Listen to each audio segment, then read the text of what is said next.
آیات کے پردے میں نشانات کا مخزن، قرآن کا ہر حرف کرامات کا مخزن۔ اعوذ باللہ من الشیطان الرجیم، بسم اللہ الرحمن الرحیم۔ الطلاق مرتان فامساک بمعروف او تسریح باحسان، فان طلقها فلا تحل له من بعد حتى تنکح زوجا غیره، فان طلقها فلا جناح علیہما ان یتراجعا ان ظنا ان یقیما حدود اللہ وتلک حدود اللہ یبینھا لقوم یعلمون۔ سورۃ البقرہ آیت نمبر 230-31۔ اللہم صلی علی محمد وعلی آل محمد کما صلیت علی ابراہیم وعلی آل ابراہیم انک حمید مجید۔ اللہم بارک علی محمد وعلی آل محمد کما بارکت علی ابراہیم وعلی آل ابراہیم انک حمید مجید۔ یہ جو آیت ابھی میں نے آپ کی خدمت میں پڑھی ہے، اس کا ترجمہ یہ ہے کہ ایسی طلاق جس میں رجوع ہو سکے 2 دفعہ ہو سکتی ہے، پھر یا تو مناسب طور پر روک لینا ہوگا یا حسن سلوک کے ساتھ رخصت کر دینا ہوگا۔ پھر اگر اوپر کی بیان کردہ 2 طلاقوں کے گزر جانے کے بعد بھی خاوند اسے تیسری طلاق دے دے تو اس کے بعد وہ عورت اس کے لیے جائز نہ ہوگی جب تک کہ وہ اس کے سوا کسی دوسرے خاوند کے نکاح میں نہ آ جائے۔ لیکن اگر وہ بھی اسے طلاق دے دے تو ان دونوں کو بشرطے کہ انہیں یقین ہو کہ وہ اللہ کی مقرر کردہ حدوں کو قائم رکھ سکیں گے، آپس میں دوبارہ رجوع کر لینے پر کوئی گناہ نہ ہوگا، اور یہ اللہ کی مقرر کردہ حدیں ہیں جنہیں وہ علم والے لوگوں کے لیے کھول کر بیان کرتا ہے۔ سامعین کرام، ہم آیات کے شان نزول کے حوالے سے بعض پروگراموں میں ذکر کر چکے ہیں۔ اس پروگرام میں ہم یہ ذکر کریں گے کہ طلاق والی آیات کا شان نزول کیا ہے۔ اسلام نے عورت کو بہت سے حقوق دیے، جن میں سے ایک طلاق کا حق بھی تھا۔ عیسائیت میں بالخصوص رومن کیتھولک عیسائیوں میں ابھی تک یہ عقیدہ رائج ہے کہ عورت کو اس وقت تک طلاق نہیں دی جا سکتی جب تک کہ اس کا بدکار ہونا ثابت نہ کیا جائے۔ چنانچہ جب انگلینڈ کے بادشاہ ہنری 8 نے اپنی پہلی بیوی کو طلاق دینا چاہی تو اس وقت کے، کیونکہ وہ دوسری شادی کرنا چاہتا تھا، اس وقت کے پوپ نے اجازت نہیں دی۔ وہ رومن کیتھولک چرچ کا پوپ تھا۔ یہ 1534 کا واقعہ ہے۔ تو اس وقت اجازت نہیں ملی، جس پر ہنری 8 نے رومن کیتھولک چرچ سے علیحدگی اختیار کی اور ایک نئے چرچ کی بنیاد رکھی۔ اس کا نام اس نے چرچ آف انگلینڈ رکھا اور کہا کہ میں ہی اس کا سربراہ ہوں۔ اسلام فطرت کا مذہب ہے۔ اسلام ہرگز اس بات کا قائل نہیں ہے کہ شادی کو کسی صورت بھی ختم نہیں کیا جا سکتا، بلکہ بعض حالات میں اسلام یہ اختیار دیتا ہے کہ جب شادی شدید اذیت کا اور تکلیف کا باعث بن جائے اور اکٹھا رہنا ممکن نہ ہو تو میاں بیوی علیحدگی لے سکتے ہیں۔ اور اس حوالے سے قرآن کریم میں ایک واقعہ حضرت زید اور حضرت زینب کے حوالے سے ملتا ہے کہ جن کا طلاق کے حوالے سے ذکر آیا۔ لیکن سامعین کرام، اس بات کو ہرگز نظر انداز نہیں کرنا چاہیے کہ طلاق کو اسلام میں ابغض الحلال یعنی جائز امور میں سب سے زیادہ ناپسندیدہ قرار دیا گیا۔ اسلام سے پہلے جو عورتوں پر طرح طرح کے مظالم ڈھائے جاتے تھے، ان میں سے ایک یہ ظلم تھا کہ مرد عورت کو کل معلقہ چھوڑ دیتے تھے، یعنی نہ طلاق دیتے تھے نہ آباد کرتے تھے، عورت کو علیحدگی کا حق حاصل نہیں تھا۔ تو یہ جو آیت پڑھی ہے، اس کے حوالے سے، اس کے شان نزول کے حوالے سے حضرت عائشہ رضی اللہ تعالیٰ عنہ بیان کرتی ہیں کہ اسلام سے پہلے عرب میں یہ طریقہ رائج تھا کہ خاوند جتنی چاہے طلاقیں دیتا چلا جائے اور عدت میں رجوع کرتا چلا جائے، اور اس کو کسی قسم کی کوئی پکڑ نہیں ہوتی تھی، اور وہ ایسا کر سکتا تھا۔ عورت کو تنگ کیا کرتے تھے، تکالیف دیا کرتے تھے۔ چنانچہ حضرت عائشہ رضی اللہ تعالیٰ نے بڑی تفصیل سے اس کا ذکر فرمایا۔ اور ہوا یہ کہ حضرت عائشہ رضی اللہ تعالیٰ عنہ بیان فرماتی ہیں کہ ایک عورت میرے پاس آئی اور اس عورت نے یہ کہا، اس نے کہا کہ دیکھیں میرے خامند نے میرے ساتھ عجیب سلوک کیا۔ وہ سلوک یہ ہے کہ میرا خامند کہتا ہے کہ خدا کی قسم میں نہ تجھے طلاق دوں گا کہ تو مجھ سے الگ ہو جائے، اور نہ ہی میں تجھے آباد کروں گا۔ لا اطلقو کے آبادہ، نہ تو میں تجھے طلاق دوں گا، ولا آوی کا آبادہ، اور نہ ہی میں تجھے کبھی دوبارہ آباد کروں گا۔ اس پر حضرت عائشہ رضی اللہ عنہا فرماتی ہیں کہ اس عورت نے بیان کیا کہ یہ کیسے ہوگا؟ اس نے کہا کہ ہوگا یہ اس طرح کہ میں تجھے طلاق دوں گا، جب عدت پوری ہونے لگے گی تو میں رجوع کر لوں گا۔ تو یہ جب حضرت عائشہ رضی اللہ تعالیٰ عنہ کو یہ بات پتہ لگی تو حضرت عائشہ کہتی ہیں کہ میں خاموش رہی اور میں نے حضرت صلی اللہ علیہ وسلم کا انتظار کیا، اور حضرت صلی اللہ علیہ وسلم کی خدمت میں یہ کیس پیش کیا کہ اس طرح لوگ کر رہے ہیں اور اس طرح خواتین کو تکلیف کا سامنا کرنا پڑ رہا ہے، نہ آباد کرتے ہیں، نہ چھوڑتے ہیں، نہ طلاق دیتے ہیں، اور عورت کو کل معلقہ چھوڑا ہوا ہے۔ تو حضرت صلی اللہ علیہ وسلم بھی خاموش ہو گئے، لیکن اس موقع پر حضرت عائشہ رضی اللہ عنہا بیان فرماتی ہیں کہ اس موقع پر یہ والی آیت نازل ہوئی کہ الطلاق مرتان فامساک بمعروف او تسریح باحسان، کہ یعنی طلاق جس میں رجوع ہو سکتا ہے وہ صرف 2 مرتبہ ہے، اور اگر تیسری طلاق دے دی تو اس کے بعد دائمی جدائی ہے۔ تو اس طریقے سے وہ ظلم جو عورتوں کے خلاف تھا وہ ظلم ختم ہوا۔ اب رواج کیا تھا اس زمانے میں؟ وہ رواج یہ تھا کہ جس قدر مرضی مرد طلاقیں دیتا چلا جائے اور رجوع کرتا چلا جائے، اس کو جیسا کہ میں نے عرض کیا اس کو کسی قسم کا کوئی مسئلہ نہیں تھا اور وہ ایسا کر سکتا تھا۔ لیکن اسلام نے آ کے اس کو ختم کیا، اس رواج کو، اس ظلم کو، اور اسلام نے یہ بتایا کہ طلاق کا پروسیس ہے کیا، کس طریقے سے اس کو اگر میاں بیوی آپس میں راضی نہیں ہے اور خاوند جو ہے وہ کسی وجہ سے چھوڑنا چاہتا ہے تو اس کے لیے کیا طریقہ استعمال کیا جاتا ہے۔ قرآن کریم سے یہ پتہ لگتا ہے کہ کسی شخص کے لیے اپنی بیوی کو طلاق دینے کے 3 مواقع ہیں۔ چنانچہ جو لفظ ہے الطلاق مرتان، اس میں یہ پتہ لگتا ہے کہ وہ طلاق جس میں رجوع ہو سکتا ہے وہ 2 مرتبہ ہے، اور اس کا طریقہ یہ ہے کہ ایک شخص اپنی بیوی کو مثلا 1 مہینے میں طلاق دے، اور جب اس کی عدت شروع ہو جائے تو اس کو کاؤنٹ کرے عدت کتنی ہے، اگر عدت جو ہے وہ 3 حیض ہے، یا پھر اگر حیض نہیں آتا تو پھر 3 مہینے ہے، اگر وہ عورت حاملہ ہے تو اس کی عدت جو ہے وہ وضع حمل تک ہے، یعنی کہ جب تک کہ بچہ پیدا نہیں ہو جاتا۔ اس عدت کے دوران اگر وہ صلح کرنا چاہتے ہیں تو خاوند جو ہے وہ یہ کہے گا کہ میں اپنی طلاق واپس لیتا ہوں، یا صلح کی کوئی کوشش کرے تو یہ صلح کی کوشش ہی اس کا رجوع شمار ہوگا۔ لیکن اگر اس نے طلاق دے دی اور عدت کا زمانہ گزر گیا تو اس صورت میں اب اگر دوبارہ وہ اسی خاتون سے صلح کرنا چاہتا ہے تو اس کا یہ حل ہے کہ اگر خاتون راضی ہے تو نیا نکاح ہوگا، نئے نکاح کے ذریعے سے صلح ہو جائے گی، لیکن عدت کے دوران بغیر نئے نکاح کے صلح ہوگی۔ لیکن اگر عدت گزر جائے تو پھر نئے نکاح سے صلح ہوتی ہے، اور نکاح کے بعد پھر دوبارہ نکاح ہوا، پھر اگر کوئی آپس میں ناچاکی ہو جائے تو پھر کیا کرنا ہے؟ اس کے بارے میں پھر دوبارہ وہی پروسیس ہے کہ اگر وہ آدمی پھر طلاق دیتا ہے اور طلاق دینے کے بعد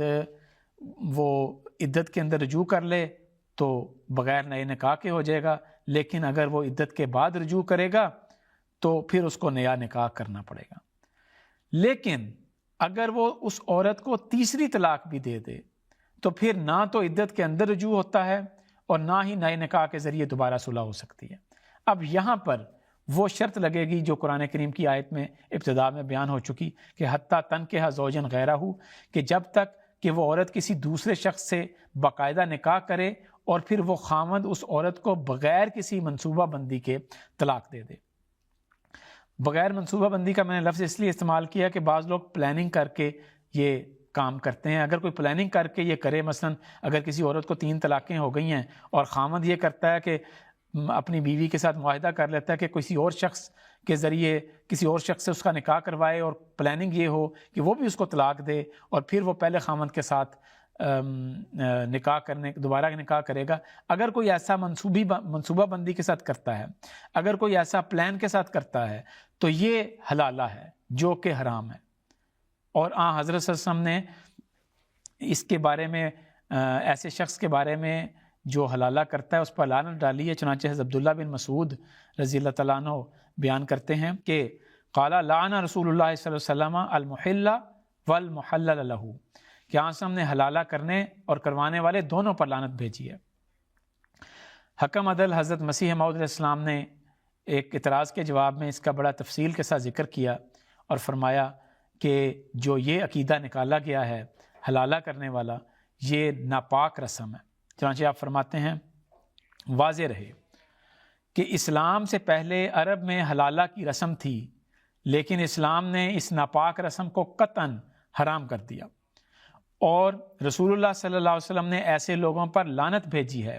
جو حلالہ کے پابند ہوں. چنانچہ ابن عمر رضی اللہ تعالیٰ عنہ سے مروی ہے کہ حلالہ زنا میں داخل ہے، اور حضرت عمر رضی اللہ تعالیٰ عنہ سے روایت ہے کہ حلالہ کرنے اور کروانے والے سنگسار کیے جائیں. تو یہ حضرت مسیح موعود السلام کا یہ فیصلہ ہے. اور آپ فرماتے ہیں کہ اگر کوئی مطلقہ سے نکاح کرے اور تو نکاح تب درست ہوگا کہ جب واقعی طور پر اس کو اپنی بیوی بنا لے، اور اگر دل میں یہ خیال ہو کہ وہ اس حیلہ کے لیے اس کو جو بیوی بناتا ہے کہ تا اس کی طلاق کے بعد دوسرے پر حلال ہو جائے، تو ایسا نکاح ہرگز درست نہیں. اور ایسا نکاح کرنے والا ایسا ہی ہے جیسے اس عورت سے وہ زنا کر رہا ہے. تو حضور فرماتے ہیں غرض حلالہ علماء اسلام کے اتفاق سے حرام ہے، اور ائمہ اور علماء سلف یہ سب کے سب محققین اس کی حرمت کے قائل ہیں. اب سوال یہ ہے کہ یہ حلالہ جیسی گندی رسم یہ پیدا کیوں ہوئی؟ اس کی وجہ یہ ہے کہ فقہاء نے غلط فہمی اور کم علمی سے یہ سمجھ لیا کہ اگر کوئی مجلس میں 3 مرتبہ طلاق کہہ دے تو یہ طلاق بتہ ہو جاتی ہے. پھر دیکھیں یہ بھی غور طلب بات ہے کہ حلالہ کی رسم پیدا کیوں ہوئی. اس کی وجہ یہ ہے کہ فقہاء نے، علماء نے غلط فہمی اور کم علمی سے یہ سمجھ لیا کہ اگر کوئی ایک مجلس میں 3 مرتبہ طلاق کہہ دے تو یہ طلاق بتہ ہو جاتی ہے، یعنی کہ اب اس میں رجوع ممکن نہیں ہے. اور وہ اس کی دلیل حضرت عمر رضی اللہ تعالیٰ عنہ کے ایک وقتی فیصلے سے لیتے ہیں. حضرت عمر رضی اللہ تعالیٰ عنہ کا فیصلہ ضرور تھا، لیکن وہ ایک وقتی اور انتظامی فیصلہ تھا. چنانچہ صحیح مسلم میں اس کا ذکر یوں آتا ہے، حضرت ابن عباس رضی اللہ تعالیٰ عنہ بیان کرتے ہیں کہ حضرت صلی اللہ علیہ وسلم اور حضرت ابوبکر صدیق رضی اللہ تعالیٰ عنہ کی خلافت کے زمانے میں اور حضرت عمر کی خلافت کے ابتدائی 2 سال تک ایک وقت میں 3 طلاقیں ایک ہی طلاق تسلیم کی جاتی تھی. اب یہ بڑی اہم بات ہے کہ اس زمانے سے حضرت عمر کے زمانے تک اگر کوئی 3 طلاقیں دیتا تھا ایک وقت میں تو وہ ایک ہی کاؤنٹ ہوتی تھی، ایک ہی شمار ہوتی تھی. لیکن حضرت عمر رضی اللہ تعالیٰ عنہ نے یہ دیکھ کر کہ لوگ طلاقوں کو ایک معمولی بات سمجھنے لگ گئے ہیں، اور انہوں نے ایک ایسے معاملے میں جس میں انہیں بہت غور اور سوچ بچار سے کام لینے کا حکم تھا، انہوں نے جلد بازی شروع کر دی ہے. تو حضرت عمر رضی اللہ عنہ نے وقتی طور پر یہ فیصلہ فرما دیا. تو یہ بہت اہم ہے کہ انہوں نے وقتی طور پر فیصلہ فرمایا کہ آئندہ اگر کسی نے اکٹھی 3 طلاقیں دے دیں تو اس کی 3 طلاقیں ہی متصور ہوں گی، 3 طلاقیں ہی کاؤنٹ ہوں گی. تو یہاں پہ یہ ایک بنیادی بات ہے کہ جس کو سمجھنے کی ضرورت ہے کہ حضرت عمر رضی اللہ تعالیٰ عنہ کا یہ فیصلہ ایک وقتی اور انتظامی فیصلہ تھا اور سزا کے رنگ میں تھا. لیکن علماء نے یہ سمجھ لیا کہ گویا یہ فیصلہ دائمی ہے، اور اب جب ایک وقت میں دی گئی 3 طلاقوں کو ایسی طلاق سمجھ لیا کہ جس کے بعد رجوع ممکن نہیں ہے، تو پھر ایک اور غلطی اس سے پیدا ہوئی. پہلے ایک غلطی پیدا ہوئی تو اس غلطی نے دوسری کو جنم دیا. وہ غلطی کیا تھی کہ انہوں نے اس کا اب حل نکالا. انہوں نے کہا کہ اگر کوئی غلطی سے 3 مرتبہ طلاق کہہ بیٹھے تو اب اس کا حل وہی ہے حلالہ، جس کا ذکر آ گیا کہ کسی شخص سے عارضی نکاح کروایا جائے اور پھر وہ بھی اس کو طلاق دے، اور اس طرح سے اس شرط کو پورا کیا جائے. حالانکہ اگر تھوڑا سا یہ احادیث پر غور کرتے اور شریعت پر غور کرتے تو ان کو پتہ لگے گا کہ ایک مجلس میں یا ایک سٹنگ میں یا ایک گو میں اگر کوئی طلاق طلاق طلاق کہہ دے تو وہ ایک ہی شمار ہوتی ہے، اور اگر ایون کے کاغذ کے اوپر لکھ کے بھی دے دیں کہ 3 طلاقیں ہیں کہ میں تمہیں 3 طلاقیں دیتا ہوں تو وہ ایک ہی کاؤنٹ ہوتی ہے۔ چنانچہ اس کے بارے میں حضرت مسلم اور رضی اللہ تعالیٰ عنہ نے یہ فرمایا ہے، آپ فرماتے ہیں کہ عام طور پر اس زمانے کے علماء یہ سمجھتے ہیں کہ جس نے 3 دفعہ طلاق کہہ دیا اس کی طلاق بائن ہو جاتی ہے، یعنی اس کی بیوی اس سے دوبارہ اس وقت تک شادی نہیں کر سکتی جب تک کسی اور سے نکاح نہ کر لے۔ مگر یہ غلط ہے، فرمایا مگر یہ غلط ہے، ہمارے ملک میں یہ طلاق مذاق ہو گئی ہے اور اس کا علاج حلالہ جیسی گندی رسم سے نکالا گیا ہے۔ تو یہ تفسیر صغیر کے فٹ نوٹ میں حضور نے اس کی بڑی کھول کے تشریح فرمائی ہے۔ پھر ایک اور موقع پہ آپ نے تفسیر کبیر میں بھی اس کا ذکر فرمایا، اسی آیت کے ذیل میں آپ فرماتے ہیں کہ بدقسمتی سے ہمارے ملک میں بھی اسلامی تعلیم سے ناواقفیت کی وجہ سے یہ رواج پیدا ہو گیا ہے کہ معمولی جھگڑوں پر لوگ اپنی بیویوں سے کہہ دیتے ہیں کہ تمہیں 3 طلاق، تمہیں 3000 طلاق، تمہیں 3 کروڑ طلاق، تمہیں 3 ارب طلاق، حالانکہ اسلام نے اس بے وقوفی کی اجازت نہیں دی۔ آپ فرماتے ہیں پھر آج کل کے وہ لوگ جو شریعت کے پورے واقف نہیں کہہ دیتے ہیں کہ 3 دفعہ یکدم طلاق دینے کے بعد عورت سے دوبارہ نکاح نہیں ہو سکتا، حالانکہ یہ طلاق شرعی لحاظ سے ایک ہی طلاق ہے اور عدت گزرنے کے بعد عورت سے دوبارہ نکاح ہو سکتا ہے۔ حالانکہ جو حضرت مسلم اور رضی اللہ جو بات بیان کی ہے وہ حضرت مسلم اور رضی اللہ تعالیٰ عنہ نے احادیث کی روشنی میں بیان فرمائی ہے۔ آپ فرماتے ہیں کہ حدیث سے بھی اس بات کی تائید ہوتی ہے۔ چنانچہ دیکھیں ایک بڑی مشہور حدیث ہے حضرت عبداللہ بن عباس رضی اللہ تعالیٰ عنہ سے مروی ہے کہ رکانہ بن عبد یزید نے اپنی بیوی کو ایک مجلس میں 3 مرتبہ طلاق دے دی۔ اب جب وہ انہوں نے طلاق دے دی تو ان کو پھر بڑا غم ہوا، بڑے غمگین ہوئے۔ اس پر رسول اللہ صلی اللہ علیہ وسلم نے جب ان کے پاس کیس آیا تو رسول اللہ نے پوچھا تم نے اسے کس طرح طلاق دی تھی؟ انہوں نے عرض کیا کہ یا رسول اللہ میں نے اپنی بیوی کو 3 طلاقیں دی ہیں۔ آپ نے فرمایا کیا ایک ہی مجلس میں، یعنی کہ in one go in one sitting? اس پر حضرت صلی اللہ علیہ وسلم نے اس نے عرض کیا کہ یا رسول اللہ جی ہاں۔ تو وسلم نے فرمایا کہ دراصل وہ ایک ہی طلاق ہے، اگر اب تم چاہو تو تم اس سے رجوع کر سکتے ہو۔ تو یہ صحیح اسلامی تصور ہے اور اسی کے مطابق جماعت احمدیہ بھی اس پر قائم ہے، اور اسی طریق کے مطابق یہی پروسیس سب کو بتایا جاتا ہے کہ اگر کوئی ایک وقت میں 3 طلاقیں دے تو وہ ایک ہی شمار ہوتی ہے۔ نیز یہ بھی بتایا جاتا ہے کہ اگر کوئی شخص طلاق دے اور اس کے بعد عدت میں رجوع کر لے تو بغیر نئے نکاح کے رجوع ہو سکتا ہے، اگر عدت گزرنے کے بعد وہ رجوع کرنا چاہتا ہے تو پھر نئے نکاح کے ذریعے سے صلح ہو سکتی ہے۔ اس میں ہرگز یہ شرط نہیں ہے کہ وہ پہلے کسی اور سے شادی کرے اس کے بعد پھر دوبارہ واپس آئے، یہ ہرگز یہ شرط نہیں ہے۔ باقی جہاں تک اس بات کا تعلق ہے کہ اسلام نے جھگڑا بڑھنے کی صورت میں بعض اوقات مردوں کو بھی طلاق کا اختیار دیا ہے اور عورتوں کو بھی طلاق کا اختیار دیا، تو اسلام تو جیسا کہ میں نے شروع میں بیان کیا کہ اسلام عورتوں کو بھی حقوق دیتا ہے اور مردوں کو بھی حقوق دیتا ہے۔ تو ایکویلٹی کی بنیاد پہ اگر مرد کو طلاق کا حق دیا گیا ہے تو عورت کو بھی خلا کا حق دیا گیا ہے۔ اس کے بارے میں حضرت خلیفۃ المسیح الخامس ایدہ اللہ تعالیٰ بنصیر فرماتے ہیں کہ اسلام نے بعض حالات میں طبیعتیں نہ ملنے کی وجہ سے یا کسی اور وجہ سے شادی کے رشتے کو ختم کرنے کی جو اجازت دی ہے، اس کی بات اگر ہم دیکھیں تو اس حق کا استعمال بھی دونوں کو برابر دیا ہے، مرد کو طلاق کی صورت میں، عورت کو خلا کی صورت میں۔ اور مرد کو یہ حکم ہے کہ اس حق کو استعمال کرنے کی صورت میں یہ بات مد نظر رہے کہ عورت پر زیادتی نہ ہو، اگر زیادتی ہوتی ہے تو یہ بہت بڑا ظلم ہے اور اللہ تعالیٰ ظلم کی سزا دیتا ہے۔ اگر وہ عورت جس کو طلاق دی گئی ہے خدا کے علم میں مظلوم ہو، فرمایا وہ عورت جس کو طلاق دی گئی ہے خدا کے علم میں مظلوم ہو اور پھر وہ بد دعا کرے تو خدا اس کی بد دعا سن لے گا۔ پس اس آیت میں مرد کو ہوشیار کیا گیا ہے کہ بلا وجہ چھوٹی چھوٹی باتوں پر عورتوں کو طلاق نہ دے۔